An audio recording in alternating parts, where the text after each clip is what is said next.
এক আল্লাহওয়ালা বুজুর্গ নিজের গোলামকে জিজ্ঞাসা করছেন, আচ্ছা বাবা তোমার নাম কি? আগের যুগে গোলাম বেচা কেনা হইতো। গোলাম বলছেন, আমাদের গোলামদের নিজস্ব কোনো নাম হয় না, আমাদের মালিক যেই নামে ডাকে সেটাই আমাদের নাম। আশ্চর্য হয়েছেন, অবাক হয়েছেন। আচ্ছা বললেন, তাহলে তোমার কি পোশাক পছন্দ বলো, তুমি নতুন আসছো। বলল, আমাদের গোলামদের পছন্দের কোনো পোশাক হয় না, মালিক যেটা আমাদেরকে খুশি হয়ে পরান আমরা সেই পোশাক পরাই আমাদের নিয়ম। কোন খাবার পছন্দ, সেও একই রকম উত্তর। যাই জিজ্ঞাসা করে সেই বেচারা বললেন যে চলো আমি আল্লাহর জন্য তোমাকে আজাদ করে দিলাম। গোলাম খরিদ করে নিয়ে আসছেন, এখন বলতেছেন গোলামকে আজাদও করে দিছেন। গোলাম জিজ্ঞাসা করছেন যে হুজুর কি ব্যাপার, আপনি আমাকে এত শখ করে আপনার কাজের জন্য নিয়ে আসলেন, আবার আপনি আমাকে এভাবে আজাদ করে দিলেন, বিষয় কি? তিনি বললেন যে দেখো, আমিও তো কারো গোলাম, সেই আমার মালিকের গোলামি, যিনি প্রকৃত মালিক, কিভাবে করতে হয় সেটা আজকে তুমি গোলাম থেকে আমি আজকে শিখলাম। এই খুশিতে আমি তোমাকে আজাদ করে দিলাম। সুবহান। जो उनकी खुशी है वो मेरी भी खुशी है, जा दिल तुझे छोड़ा कि जिधर वो हैं उधर हम। আমার আল্লাহর যা খুশি আমারও তাই খুশি, মাওলা যেদিকে আমি বান্দাও সেদিকে, এটাই আমি বান্দার কাজ। সুবহানাল্লাহ। হযরত আইয়ুব আলাইহিস সালাতু ওয়াস সালাম কত জলিলুল কদর পয়গম্বর ছিলেন। ওনার পরীক্ষামূলক রব্বুল আলামিন ওনার উপরে কঠিন থেকে কঠিন পরীক্ষা চালাইছেন, যে সমস্ত দেহে পোকা একদম ভরে গেছিল, সেখান থেকে পড়ে গেলে উনি উঠে রাখতেন যে তুমি অ্যাক্সিডেন্টলি হাত পা ছুটে পড়ে গেছো, রব্বুল আলামিনের হুকুমেই তো আসছিলা, পড়ে যাও কেন, যতক্ষণ আল্লাহর হুকুম থাকো আমার জায়গায়, এরপরে গেলে তো চলেই যাবা। কি ব্যাপার যে রব্বুল আলামিন আমাকে এইভাবে রাখছেন, নিশ্চয় এর মধ্যে কোনো কল্যাণ আছে। হযরত ঈসা আলাইহিস সালাতু ওয়াস সালাম রাস্তা দিয়ে যাওয়ার সময় দেখতেছেন যে জঙ্গলের ভিতর থেকে কোকানির আওয়াজ আসতেছে।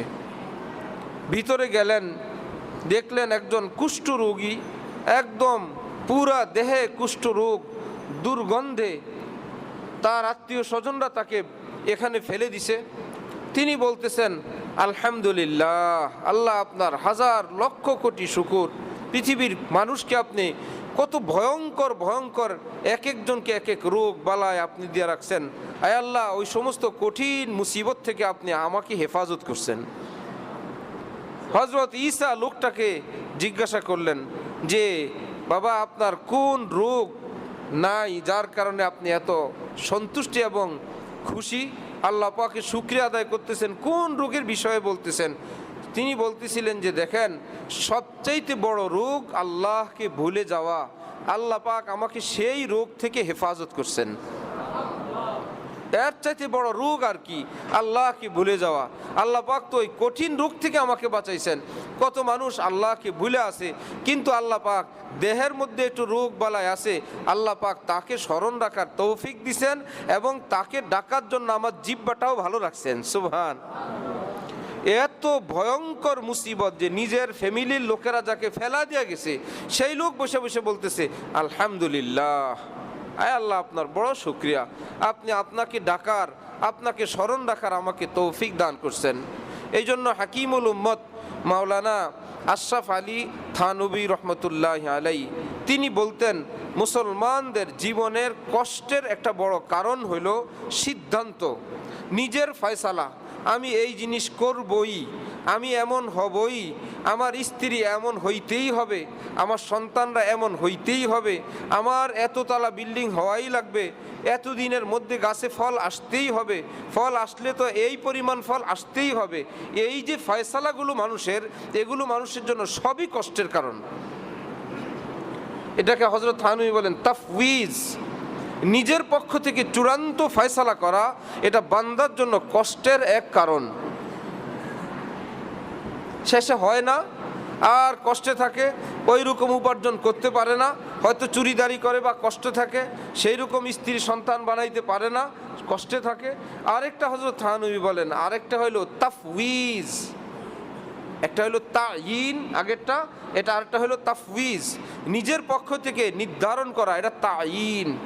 আরেকটা হলো আল্লাহ পাকের হাতে সুপুর্দ করে দেওয়া, আল্লাহ আমি গাছ রোপণ করব, এটা আমার দায়িত্ব, সার আমি দিলাম আমার দায়িত্ব, পানি আমি দিলাম আমার দায়িত্ব, এই ক্ষেত্রে আমি কোনো ত্রুটি করিব না এবং করলাম না, বাকি ফলন সেটা আল্লাহর হাতে। আর দোয়া করতে থাকা, আল্লাহ আপনি উত্তম ফল দেন, আল্লাহ আপনি এই মৌসুমেই ফল দেয়া দেন, দিলেন তো ভালো, দেন নাই আবার দোয়া করা, আল্লাহ আপনি আগামী মৌসুমে দিয়ে দেন, আল্লাহ আপনি এই পরিমাণ দিয়ে দেন।